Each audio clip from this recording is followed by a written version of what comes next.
Welcome to NGM education. NGM education channel पर आप सभी का बहुत-बहुत स्वागत है। आइए आज की प्रश्नोत्तरी के एजेंडे को पहले जान लेते हैं। आज का जो एजेंडा है वो बिहार स्पेशल है, मिक्स्ड जीके जीएस है, बीपीएससी टीआरई 3 4 के लिए और साथ ही यह स्टेट 2024 के लिए भी होगा, 9, 10 एंड 11, 12 और हेडमास्टर के लिए। देखते हैं आज के पहले प्रश्न को। किस शहर को मिनी हड़प्पा के नाम से जाना जाता है? ऑप्शन है लोथल, देसलपुर, सोहगौड़ा, कोटदीजी। तो इसका जो सही विकल्प है वो है लोथल। लोथल जो है प्राचीन हड़प्पा सिंधु सभ्यता की सबसे बड़ी दक्षिणी शहरों में से एक है और यह आधुनिक गुजरात में स्थित है। इसकी जो पहली खुदाई की थी वो एसआर राव ने की थी। चलिए देखते हैं नेक्स्ट क्वेश्चन। प्रथम मानव जीवाश्म भारत की किस नदी घाटी से प्राप्त हुआ? विकल्प है गंगा नदी, यमुना घाटी, नर्मदा घाटी, ताप्ती घाटी। तो इसका जो सही जवाब होगा वो होगा नर्मदा घाटी, ऑप्शन सी।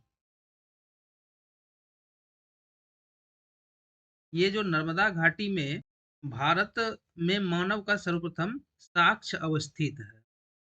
यह कहाँ पर स्थित है वर्तमान में? यह हथनौरा, सीहोर, मध्य प्रदेश नामक पुरास्थल से प्राप्त हुआ है और इसकी खोज पुरातत्वविद अरुण सोनकिया द्वारा वर्ष 1982 में की गई थी। देखते हैं अगले सवाल। अगला सवाल है, भारत में पहले साम्राज्य की स्थापना किस शासक के द्वारा की गई थी? विकल्प है चंद्रगुप्त मौर्य, अशोक, कनिष्क, चंद्रगुप्त द्वितीय, विक्रमादित्य। तो देखते हैं इसका सही उत्तर। आप लोग इस चैनल को अधिक से अधिक like, share, comment and subscribe जरूर कीजिए और प्रश्नोत्तरी के साथ साथ आप भी अपने जवाब को कमेंट के रूप में जरूर दीजिए। चलिए देखते हैं इसका सही उत्तर। तो इसका जो सही उत्तर है वो है ऑप्शन ए, चंद्रगुप्त मौर्य। चंद्रगुप्त मौर्य का जो है भारत के महान शासकों में गिनती होती। यह एक ऐतिहासिक सम्राट थे जो भारत के प्रथम ऐतिहासिक सम्राट कहलाए। चलिए देखते हैं अगले सवाल को। गायत्री मंत्र किस पुस्तक में मिलता है? उपनिषद, भगवत गीता, ऋग्वेद, यजुर्वेद। तो ये जो गायत्री मंत्र है ये ऋग्वेद में उल्लिखित है। आंसर इसका हो गया ऑप्शन सी। और ऋग्वेद के रचनाकार जो हैं वो विश्वामित्र है। यह मंत्र जो है ऋग्वेद के तृतीय मंडल में मिलता है। चलिए देखते हैं अगले प्रश्न को। भगवान महावीर का प्रथम शिष्य था। तो इसका जो सही जवाब है वो है ऑप्शन ए, जामाली। चलिए देखते हैं अगले प्रश्न को। मगध शासक बिंबिसार का चिकित्सक कौन था? ऑप्शन है शीलभद्र, विजय सेन, जीवक या मनु। इसका जो सही उत्तर है वो है ऑप्शन सी, जीवक। चलिए बढ़ते हैं अगले प्रश्न पर। कैलाशनाथ मंदिर किस वंश ने और किस राज्य में बनाया है? चलिए देखते हैं इसके विकल्प को। चोल वंश आंध्र प्रदेश, चोल वंश तमिलनाडु, पल्लव वंश तमिलनाडु या पल्लव वंश आंध्र प्रदेश। इसका जो सही जवाब है वो है ऑप्शन सी, पल्लव वंश तमिलनाडु। कैलाशनाथ मंदिर जो है वो कांचीपुरम तमिलनाडु में स्थित और इसका निर्माण जो है पल्लव वंश के शासकों द्वारा करवाया गया। चलिए देखते हैं अगले प्रश्न को। जिसके ग्रंथ में चंद्रगुप्त मौर्य का विशिष्ट रूप से वर्णन हुआ है वह है भास, शूद्रक, विशाखादत्त, अश्वघोष। तो इसका जो सही जवाब होगा वो होगा ऑप्शन सी, विशाखादत्त। विशाखादत्त के मुद्रा राक्षस में चंद्रगुप्त मौर्य का किस्सा वर्णित है। चलिए देखते हैं अगले सवाल। बोधिसत्व पद्मिनी की पेंटिंग स्थित है। ऑप्शन है बादामी में, बाग में, एलोरा में, अजंता में। इसका जो सही उत्तर है वो है ऑप्शन डी, अजंता में। चलिए देखते हैं अगले प्रश्न को। निम्नलिखित में से किस राज्य में भीमबेटका स्थल स्थित है? ऑप्शन है छत्तीसगढ़, मध्य प्रदेश, तमिलनाडु, पंजाब। तो इसका जो सही उत्तर है वो है ऑप्शन बी, मध्य प्रदेश। मध्य प्रदेश में भीमबेटका स्थल स्थित है। मध्य पाषाण कालीन प्रागैतिहासिक स्थल भीमबेटका मध्य प्रदेश के रायसेन जिले में स्थित है। भीमबेटका की गुफा से प्रागैतिहासिक चित्रकला के सैकड़ों नमूने मिले हैं। यहाँ के शैल चित्रों के प्रमुख विषय सामूहिक नृत्य, रेखांकित मानवाकृति, शिकार, पशु पक्षी, युद्ध और प्राचीन मानव के जीवन के दैनिक क्रियाकलापों से जुड़े हैं। चलिए देखते हैं अगले प्रश्न।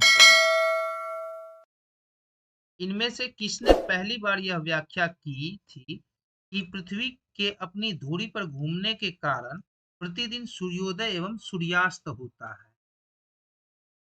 ऑप्शन है आर्यभट्ट, भास्कर, ब्रह्मगुप्त या वराह मिहिर। तो इसका जो सही जवाब है वो है ऑप्शन ए। आर्यभट्ट प्रथम व्यक्ति थे जिन्होंने यह व्याख्या की थी कि पृथ्वी के अपनी धुरी पर घूमने के कारण ही प्रतिदिन सूर्योदय एवं सूर्यास्त होता है। देखते हैं अगले प्रश्न को। वे शिक्षक जिनसे बुद्ध ने महाभिनिष्क्रमण के बाद सबसे पहले ज्ञान प्राप्ति का प्रयास किया? देखते हैं इसके विकल्प को। कौंडिन्य एवं कालदेवल, आनंद एवं अश्वघोष, अलार कलाम एवं रुद्रक रामपुत्र, सारिपुत्र एवं नागसेन। इसका जो सही जवाब है वो है ऑप्शन सी, अलार कलाम एवं रुद्रक रामपुत्र। महाभिनिष्क्रमण के बाद ज्ञान की खोज में महात्मा बुद्ध अलार कलाम के आश्रम में पहुंचे तथा उनसे दीक्षा ली। अलार कलाम के आश्रम में उन्होंने तपस्या की किंतु वे इससे संतुष्ट नहीं हुए। अलार कलाम सांख्य दर्शन के आचार्य थे तथा अपनी शक्ति के लिए विख्यात थे। अतः अलार कलाम एवं रुद्रक रामपुत्र से महात्मा बुद्ध ने पहले ज्ञान प्राप्ति का प्रयास किया। चलिए देखते हैं अगले सवाल को। गुप्त काल में शीशे के सिक्कों की एक बड़ी संख्या जारी की गई। ऑप्शन है सातवाहनों द्वारा, शकों द्वारा, कुषाणों द्वारा, मौर्यों द्वारा। इसका जो सही जवाब है वो है ऑप्शन ए, सातवाहनों द्वारा। चलिए देखते हैं अगले सवाल को। मुस्लिम शासक जिसका साम्राज्य दार उल इस्लाम का एक भाग माना जाता था? ऑप्शन है बलबन, रजिया, इल्तुतमिश, नासिर उद्दीन। तो इसका जो सही जवाब है वो है ऑप्शन सी। इल्तुतमिश के काल में 1229 ईस्वी में बगदाद के खलीफा ने इल्तुतमिश को खिल्लत प्रदान की। अब सल्तनत सैद्धांतिक रूप से बगदाद के खलीफा के अधीन दार उल इस्लाम का एक भाग बन गया। चलिए देखते हैं अगले प्रश्न को। इस सुल्तान के काल में खालिसा भूमि अधिक पैमाने में विकसित हुई? देखते हैं इसके ऑप्शन को। गयासुद्दीन बलबन, अलाउद्दीन खिलजी, मोहम्मद बिन तुगलक या फिरोज शाह तुगलक। इसका जो सही ऑप्शन है वो है अलाउद्दीन खिलजी। अलाउद्दीन की राजस्व और लगान व्यवस्था का मुख्य उद्देश्य एक शक्तिशाली और निरंकुश राज्य की स्थापना करना था। चलिए देखते हैं अगले प्रश्न को। तैमूर के आक्रमण के बाद भारत में किस वंश का राज स्थापित हुआ? ऑप्शन है लोधी वंश, सैयद वंश, तुगलक वंश, खिलजी वंश। तो तैमूर का जो आक्रमण का समय था वह कब था? 1398 ईस्वी। इसने तुगलक शासन को कमजोर कर दिया। 1412 ईस्वी में नसरुद्दीन शाह की मृत्यु के साथ ही तुगलक वंश का अंत हो गया और 1413 ईस्वी में सरदारों ने दौलत खां को दिल्ली का सुल्तान चुना, परंतु उसे दौलत खां के सूबेदार खिज्र खां ने पराजित कर दिया।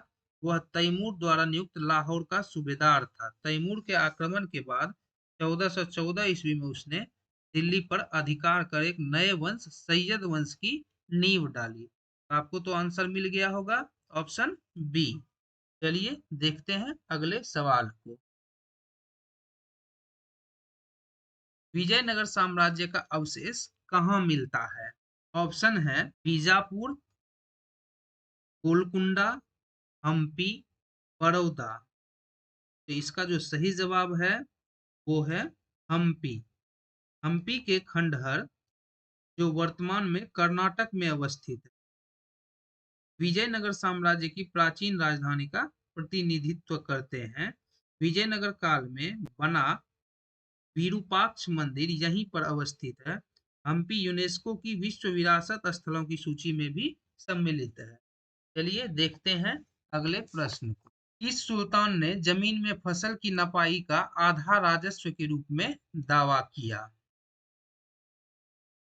ऑप्शन है इल्तुतमिश, बलबन, अलाउद्दीन खिलजी, मोहम्मद बिन तुगलक। तो इसका जो सही उत्तर है वो है अलाउद्दीन खिलजी। चलिए देखते हैं अगले प्रश्न को।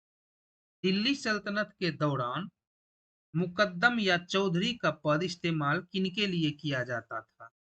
ऑप्शन है गांव के सरपंच, राजस्व अधिकारी, गांव के लेखाकार, उपर्युक्त में से कोई नहीं। इसका जो सही जवाब है वो है ऑप्शन ए, गांव के सरपंच के लिए चौधरी या मुकद्दम का इस्तेमाल किया जाता। चलिए देखते हैं अगले प्रश्न को। मोरक्को के यात्री इब्न बतूता का वृत्तांत किस रूप में जाना जाता है? रिहला, सुबह उल अस, तारीख रसीदी, रियाज उस सलातीन। तो इसका जो सही आंसर है वो है रिहला। इब्न बतूता अफ्रीका के मोरक्को प्रांत का रहने वाला था जो मोहम्मद तुगलक के काल में दिल्ली आया। इसने अपनी यात्रा वृत्तांत अरबी भाषा में रेहला नामक पुस्तक में लिखा। चलिए देखते हैं अगले प्रश्न। कश्मीर का अकबर नाम से प्रसिद्ध सुल्तान था? सुल्तान शमसुद्दीन शाह, सुल्तान कुतुबुद्दीन, सुल्तान सिकंदर, सुल्तान जैनुल आबिदीन। इसका जो सही उत्तर है वो है सुल्तान जैनुल आबिदीन। अकबर के समान धर्म सहिष्णु एवं सामाजिक कार्यों के लिए सुल्तान जैनुल आबिदीन को कश्मीर का अकबर कहा जाता था। उसने संस्कृत के अनेक महत्वपूर्ण ग्रंथों का अनुवाद कराया तथा श्री भट्ट और मंसूर बिन अहमद जैसे वैद्यों को संरक्षण भी प्रदान किया।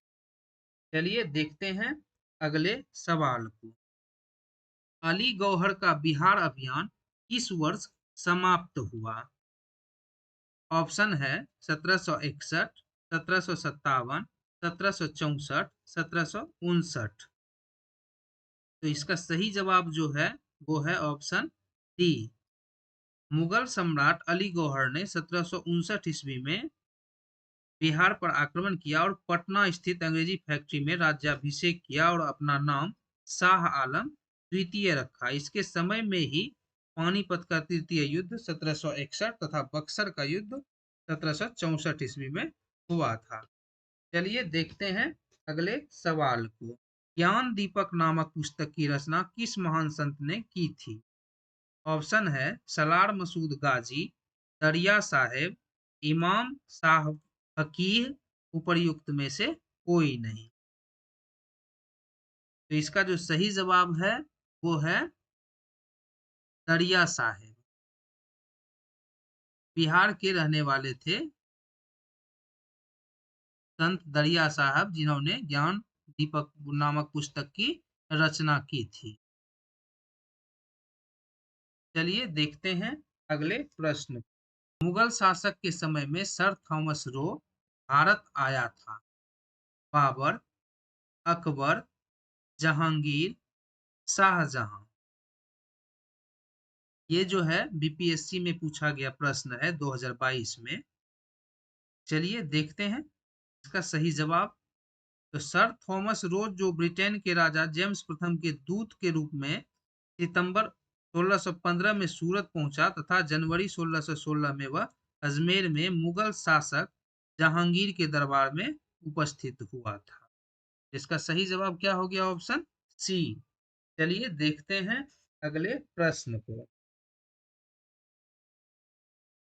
सर्वप्रथम किस मुगल शासक ने ब्रिटिश के विरुद्ध संघर्ष किया था? ऑप्शन है जहांगीर, औरंगजेब, शाहजहां, बहादुर शाह जफर। तो मुगलों का अंग्रेजों से पहली बार संघर्ष जो हुआ था वो 1686 में हुआ था। किसके शासनकाल में? औरंगजेब के शासनकाल में। चलिए इसका सही जवाब हो गया ऑप्शन बी। देखते हैं अगले प्रश्न। टीपू सुल्तान ने अपनी राजधानी बनाई। ऑप्शन है श्रीरंगपट्टनम में, मैसूर में, बंगलौर में, कोयम्बटूर में। क्या है इसका सही जवाब? इसका सही जवाब आप लोग कमेंट में दीजिए। अगला प्रश्न। बंगाल में द्विशासन प्रणाली किसके द्वारा लागू की गई? विकल्प है Warren Hastings, William Bentinck, Robert Clive, Lord Curzon. इसका जो सही जवाब है वो है ऑप्शन सी, रॉबर्ट क्लाइव। द्वैध शासन की शुरुआत बंगाल में रॉबर्ट क्लाइव के समय में 1765 ईस्वी में हुई थी और वारेन हेस्टिंग के कार्यकाल में 1772 ईस्वी में कोर्ट ऑफ डायरेक्टर्स ने दोहरी शासन प्रणाली को समाप्त करने का निर्णय लिया तथा कलकत्ता परिषद एवं उसके प्रधान को आज्ञा दी कि वे स्वयं दीवान बने और बंगाल, बिहार तथा उड़ीसा के प्रबंध को अपने हाथ में ले। इसका सही जवाब जो है वो रॉबर्ट क्लाइव है। देखते हैं अगले प्रश्न। 1857 के विद्रोह का बिहार में 15 जुलाई 1857 से 26 जनवरी 1858 तक केंद्र था। ऑप्शन है रामपुर, हमीरपुर, धीरपुर, जगदीशपुर। तो इसका सही जवाब जो है वो ऑप्शन डी है। ये मोस्ट इंपोर्टेंट क्वेश्चन है, प्रायः पूछा जाता है। चलिए देखते हैं अगले प्रश्न। बंगाल व बिहार के नील कृषकों की दशा का वर्णन करते हुए नील दर्पण किसके द्वारा लिखा गया? ये देखिए, ये जो क्वेश्चन है ये क्वेश्चन आपका हेडमास्टर की परीक्षा में 10, 12, 23 को पूछा भी गया था। तो इसका विकल्प देखते हैं। इसका विकल्प है महात्मा गांधी, आचार्य कृपलानी, दीनबंधु मित्रा, प्रयुक्त में से कोई नहीं। इसका सही जवाब जो है वो है ऑप्शन सी, दीनबंधु मित्रा है। चलिए देखते हैं अगले प्रश्न। महाराष्ट्र में रामोसी कृषक जत्था किसने स्थापित की? ऑप्शन है न्यायमूर्ति रानाडे, गोपाल कृष्ण गोखले, वासुदेव बलवंत फड़के, ज्योतिबा फूले। तो इसका जो सही जवाब है वो है ऑप्शन सी, वासुदेव बलवंत फड़के। चलिए देखते हैं अगले सवाल। अस्थाई बंदोबस्त किसके साथ लागू किया गया? ऑप्शन है जमींदारों के साथ, ग्रामीण समुदायों के साथ, मुकदमों के साथ, किसानों के साथ। तो इसका सही जवाब जो है ऑप्शन ए हो गया, जमींदारों के साथ। देखते हैं अगले सवाल को। अमृत बाजार पत्रिका की स्थापना किसने की? ऑप्शन है गिरीश चंद्र घोष, हरीश चंद्र मुखर्जी, एस एन बनर्जी या शिशिर कुमार घोष। तो इसका जो सही जवाब है वो है ऑप्शन डी, शिशिर कुमार घोष। अमृत बाजार पत्रिका की स्थापना मोतीलाल घोष तथा शिशिर कुमार घोष ने 1868 ईस्वी में कलकत्ता में की। देखते हैं अगले सवाल को। महात्मा गांधी पर चंपारण सत्याग्रह के लिए कब अभियोग चलाया गया था?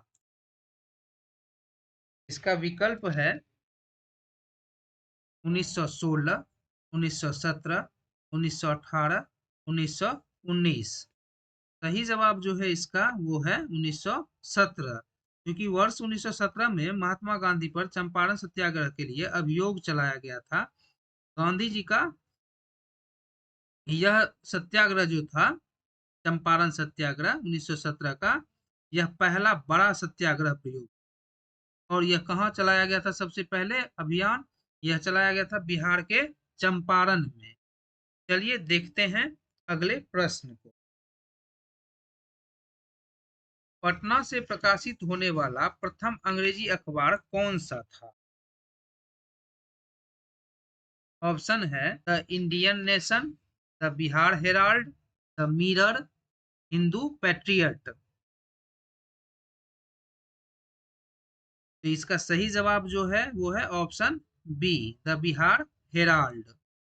गुरु प्रसाद सेन द्वारा बिहार के पहले अंग्रेजी समाचार पत्र द बिहार हेराल्ड का प्रकाशन 1874-75 ईस्वी में शुरू किया गया था। चलिए देखते हैं अगले सवाल को। स्वामी दयानंद द्वारा आर्य समाज की स्थापना की गई। देखते हैं इसका विकल्प। 1820 ईस्वी में, 1828 ईस्वी में, 1830 ईस्वी में या 1875 ईस्वी में। इसका सही जवाब है ऑप्शन डी, 1875 ईस्वी में। चलिए देखते हैं अगले सवाल को। भारतीय राष्ट्रीय कांग्रेस की प्रथम महिला अध्यक्ष कौन थी? Sarojini Naidu, Annie Besant, Kasturba Gandhi, Aruna Asaf Ali.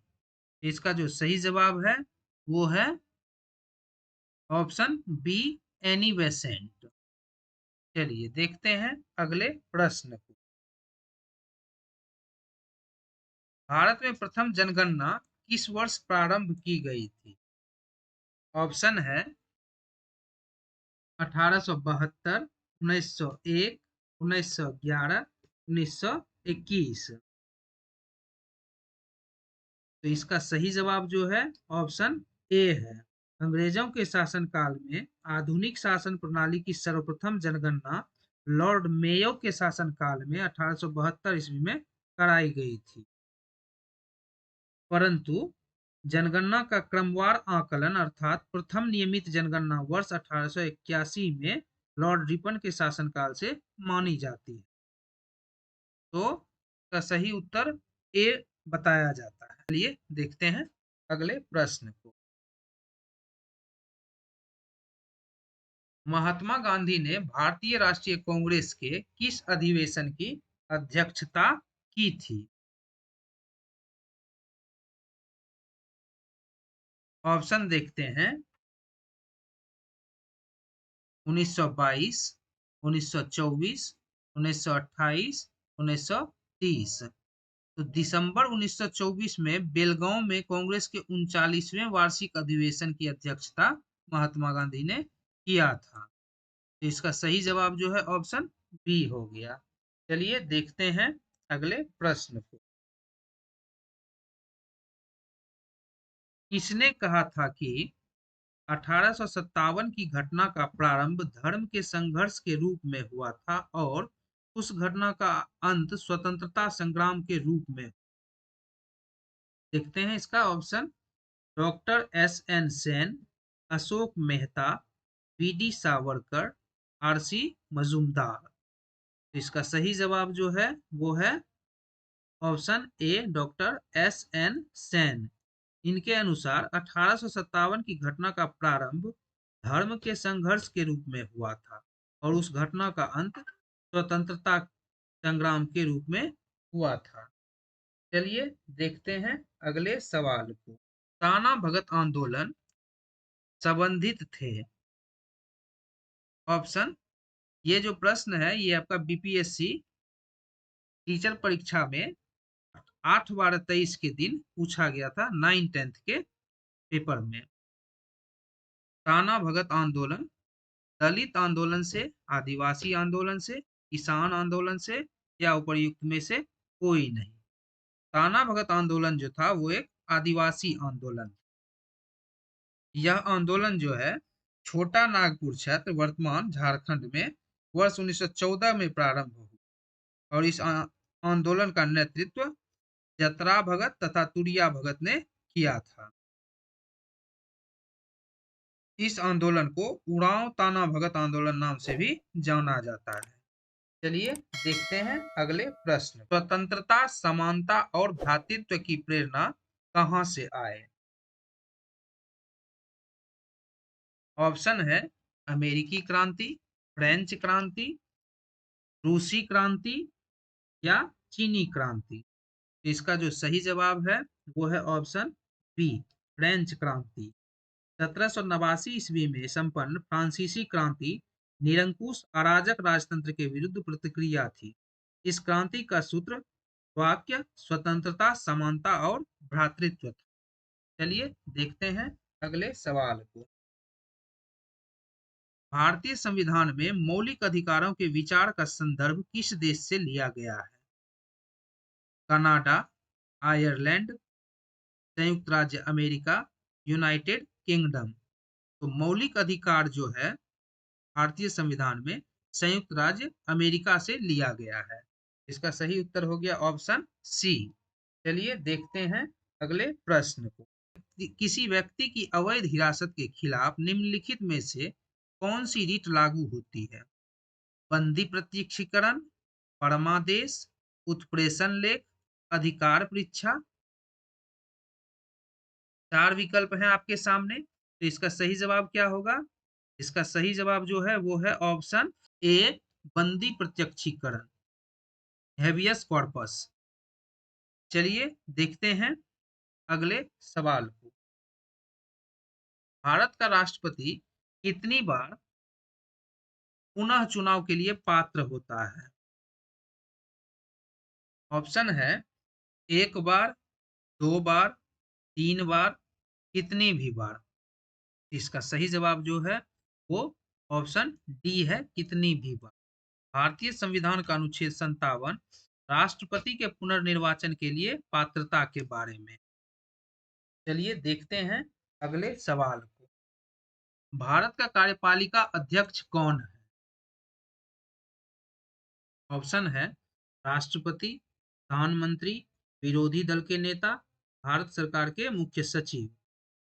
सही उत्तर जो है वो है ऑप्शन ए राष्ट्रपति, एग्जीक्यूटिव हेड।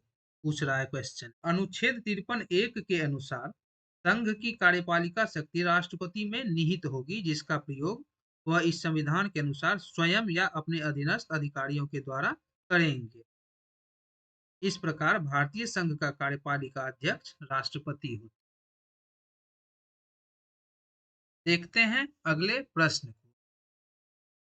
सामुदायिक विकास कार्यक्रम प्रारंभ हुआ 2 अक्टूबर 1952 को, 2 अक्टूबर 1954 को, 18 मई 2016 को, 2 अक्टूबर 1959 को। इसका जो सही उत्तर है वो है ऑप्शन ए 2 अक्टूबर 1952 को, जिसका उद्देश्य था भारत में ग्रामीण समुदायों का समग्र विकास। चलिए देखते हैं अगले प्रश्न को। पंचायती राज प्रणाली किस सूची में है? संघ सूची, राज्य सूची, समवर्ती सूची या उपर्युक्त में से कोई नहीं। इसका जो सही जवाब है वो है ऑप्शन बी, राज्य सूची। देखते हैं अगले प्रश्न।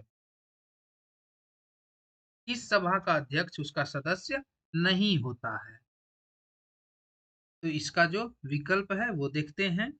राज्यसभा, लोकसभा, विधानसभा, विधान परिषद। तो इसका जो सही जवाब है वो है ऑप्शन ए, राज्यसभा। देखते हैं अगले प्रश्न को। भारत में चलित न्यायालय का मानस पुत्र है? ऑप्शन देखते हैं। न्यायमूर्ति भगवती, श्री राजीव गांधी, डॉक्टर एपीजे अब्दुल कलाम, श्रीमती प्रतिभा पाटिल। इसका जो सही उत्तर होगा वो होगा option C, doctor APJ Abdul Kalam. 4 अगस्त 2007 को हरियाणा के नूह जिले में स्थित उन्हाना में देश की पहली मोबाइल, जिसको चलित अदालत कहा जाता है, का उद्घाटन किया गया। इसका शुभारंभ भारत के तत्कालीन मुख्य न्यायाधीश केजी बालाकृष्णन ने किया। इसका उद्देश्य सुदूर एवं पिछड़े इलाकों तक न्यायिक व्यवस्था का लाभ पहुंचाना है। इस प्रकार के न्यायालयों की परिकल्पना सर्वप्रथम भूतपूर्व राष्ट्रपति डॉक्टर एपीजे अब्दुल कलाम ने की थी। देखते हैं अगले प्रश्न को। आम चुनाव में मतदान की आयु 21 वर्ष से घटाकर 18 वर्ष कर दी गई। ऑप्शन है 73वें संशोधन द्वारा, 64वें संशोधन द्वारा, 61वें संशोधन द्वारा या 71वें संशोधन द्वारा। इसका जो सही जवाब है वो है ऑप्शन सी, 61वें संशोधन द्वारा। चलिए देखते हैं अगले प्रश्न को। भारत के संविधान का निम्नलिखित में से कौन सा अनुच्छेद प्रेस की स्वतंत्रता से संबंधित है? ऑप्शन है अनुच्छेद 19, अनुच्छेद 20, अनुच्छेद 21 या अनुच्छेद 22। इसका जो सही उत्तर है वो है ऑप्शन ए, अनुच्छेद 19। भारतीय संविधान के अनुच्छेद 19 से 22 तक में स्वतंत्रता के अधिकारों का उल्लेख किया गया है। अनुच्छेद 19 एक को जो वाक और अभिव्यक्ति की स्वतंत्रता से संबंधित है और जिसमें प्रेस की स्वतंत्रता निहित है। चलिए देखते हैं अगले प्रश्न को। भारतीय संविधान के अनुच्छेद 14 में लिखा हुआ कानून के समक्ष समानता किस देश के संविधान से लिया गया है? ऑप्शन ए, फ्रांस, ब्रिटेन, यूएसए या उपर्युक्त में से कोई नहीं। इसका जो सही जवाब है वो है ऑप्शन बी। चलिए देखते हैं अगले प्रश्न को। राज्यसभा के सदस्य चुने जाते हैं 4 वर्ष के लिए, 5 वर्ष के लिए, 6 वर्ष के लिए या आजीवन। इसका जो सही जवाब है वो है ऑप्शन सी, 6 वर्षों के लिए। देखते हैं अगले प्रश्न को। किस संविधान संशोधन से दिल्ली को राष्ट्रीय राजधानी क्षेत्र का नाम दिया गया? ऑप्शन है 63वां संशोधन कानून, 69वां संशोधन कानून, 74वां संशोधन कानून, 76वां संशोधन कानून। इसका जो सही जवाब है वो है ऑप्शन बी, 69वें संविधान संशोधन अधिनियम 1991 द्वारा जोड़े गए नए अनुच्छेद 239 को के तहत दिल्ली संघ राज्य क्षेत्र को दिल्ली राष्ट्रीय राजधानी क्षेत्र एनसीटी नाम दिया गया था तथा इसके प्रशासक को उपराज्यपाल कहा गया। साथ ही दिल्ली एनसीटी के लिए एक विधानसभा और उसके प्रति उत्तरदायी मंत्रिपरिषद की स्थापना का भी प्रावधान किया गया। चलिए देखते हैं अगले प्रश्न को। भारतीय संविधान की किस सूची में शपथ या शपथ पत्र के प्रारूप दिए गए हैं? ऑप्शन है दूसरी सूची, तीसरी सूची, चौथी सूची, पांचवी सूची। तो इसका सही जवाब जो है वो ऑप्शन है बी, तीसरी सूची। चलिए देखते हैं अगले प्रश्न। योजना आयोग की स्थापना कब हुई थी? विकल्प है 10 मार्च 1950, 15 मार्च 1950, 16 मार्च 1951, 20 मार्च 1950। तो योजना आयोग जो है वो वित्त आयोग के विपरीत योजना आयोग एक संविधानेतर संस्था थी। इसका संविधान में कोई उल्लेख नहीं था। इसका गठन केंद्रीय मंत्रिमंडल के एक संकल्प द्वारा 15 मार्च 1950 को किया गया था। प्रधानमंत्री इसके पदाध्यक्ष होते हैं। इसका मुख्य कार्य केंद्र की पंचवर्षीय योजना तथा राज्यों की वार्षिक योजनाओं के संबंध में सलाह देना। हाँ, 1 जनवरी 2015 से इसके स्थान पर नीति आयोग का गठन किया गया। चलिए देखते हैं अगले प्रश्न। भारत की G20 अध्यक्षता में पर्यटन कार्य समूह की बैठक कहाँ हुई थी? ऑप्शन है पटना बिहार, श्रीनगर जम्मू एंड कश्मीर, रामनगर उत्तराखंड या उपर्युक्त में से कोई नहीं। तो इसका जो सही जवाब है वो है option B, Srinagar Jammu and Kashmir. Bharat सरकार के पर्यटन मंत्रालय ने जम्मू और कश्मीर के श्रीनगर में 22 से 24 मई 2023 तक G20 पर्यटन समूह की तीसरी बैठक का आयोजन किया। चलिए देखते हैं अगले प्रश्न को। सेंट्रल विस्टा प्रोजेक्ट संदर्भित करता है। ऑप्शन है नई दिल्ली में एक आईटी पार्क का निर्माण, एक आम केंद्रीय सचिवालय के साथ एक नई संसद, प्रधानमंत्री और उपराष्ट्रपति के आवासों का निर्माण, नई दिल्ली में एक वाणिज्यिक क्षेत्र का निर्माण, उपर्युक्त में से कोई नहीं। इसका जो सही जवाब है वो है ऑप्शन बी, एक आम केंद्रीय सचिवालय के साथ एक नई संसद, प्रधानमंत्री और उपराष्ट्रपति के आवासों का निर्माण। देखते हैं अगले प्रश्न को। गणतंत्र दिवस 26 जनवरी 2023 को मुख्य अतिथि कौन थे? देखते हैं इसके विकल्प को। Rishi Sunak, J R. Biden, Abdel Fattah al Sisi, उपर्युक्त में से कोई नहीं। इसका सही उत्तर जो है वो ऑप्शन सी है, अब्देल फतेह अल सीसी। और ये जो सवाल है आपका, ये 9/12/23 को हेडमास्टर परीक्षा में पूछा गया था। चलिए देखते हैं आज का अंतिम प्रश्न। इंडिया प्राइड प्रोजेक्ट का उद्देश्य है। ऑप्शन है विदेशों में रह रहे भारतीयों को न्याय दिलाना, एनआरआई द्वारा परित्यक्त महिलाओं को न्याय दिलाना, भारतीय विरासतों को वापस लाना, उपयुक्त में से कोई नहीं। ये भी सवाल जो है आपका हेडमास्टर परीक्षा 9/12/23 को पूछा गया है। तो इसका सही जवाब जो है वो है ऑप्शन सी, भारतीय विरासतों को वापस भारत लाना। चलिए आज के प्रश्नोत्तरी को यहीं समाप्त करते हैं। आप सभी से आग्रह है, इस चैनल को अधिक से अधिक अपना स्नेह प्यार दीजिए। लाइक, शेयर एंड कमेंट और सब्सक्राइब करना नहीं भूलिए। Thank you for watching. Bye bye.